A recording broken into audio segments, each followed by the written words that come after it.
হযরতে বেলাল উমাইয়ার দাস ছিল।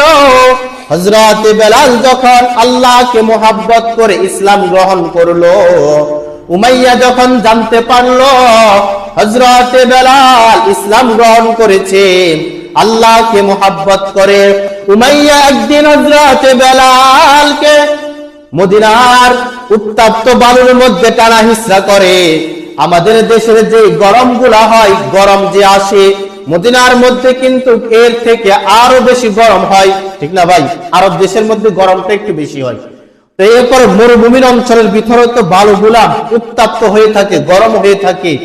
এই বেলালকে মদিনার উত্তপ্ত বালুর মধ্যে টানা হিসরা করে। উত্তপ্ত বালুর মধ্যে হযরতে বেলালকে টানা হিসরা করে।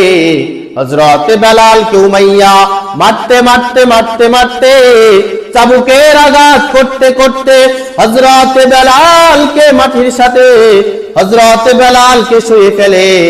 এবার উমাইয়া বলতেছিল, দেখো না বেলালের জবান থেকে কোন শব্দটা উচ্চারণ হয়, আল্লাহ শব্দ কি উচ্চারণ করে কিনা দেখো না একটু।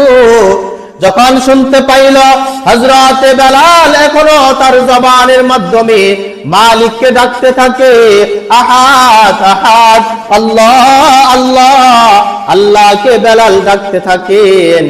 তখন উমাইয়া হযরতে বেলালের জিহ্বাটাকে বের করে হযরতে বেলালের জিহ্বার মধ্যে ফেরাক মেরে দিল।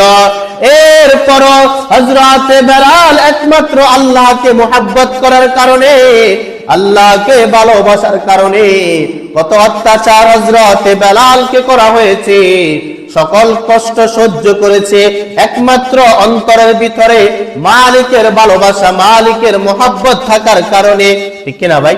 কার মুহাব্বত?